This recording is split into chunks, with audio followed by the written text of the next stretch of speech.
Обвинителството истражува дали социјалните работници што го воделе предметот за Ивана и Катија од Афталиџа направиле кривично дело со тоа што не процениле ризик и не ги заштитиле од насилникот Стојанче Јовановски. Обвинителството оформи предмет под опрен глас откако инспекцијата на Министерството за труд и социјална политика, демографија и млади утврди неправилности при работењето на Центарот за социјални работи од Скопје.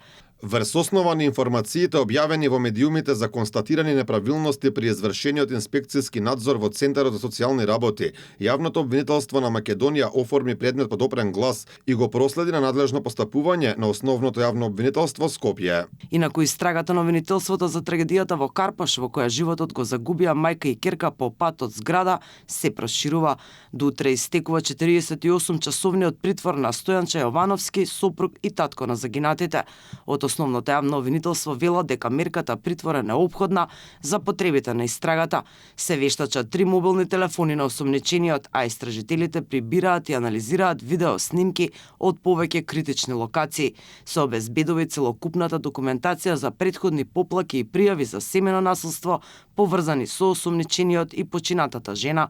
Јавноста пети ден не мирува. Граѓаните обвинуваат за пропусти на системот и бараат да се утврди одговорност кај сите оние кои биле надлежни, а не пружиле превенција и заштита на несреќната мајка и незината 6-годишна керка. Ивана и Катија Јовановски во понеделникот околу 14 часот загинаа по пат од 6 спрат од зградата во која живееа. Според истрагата на МВР, Ивана и Катија пред трагедијата биле сами во станот заклучени одвнатре, со што се претпоставува дека Ивана заедно со својата керка се фрлила од 6-тиот спрат. Насилниот сопруг е осомничен дека ја навел на самоубиство, физички ја малтретирал и ја загрозил сигурноста.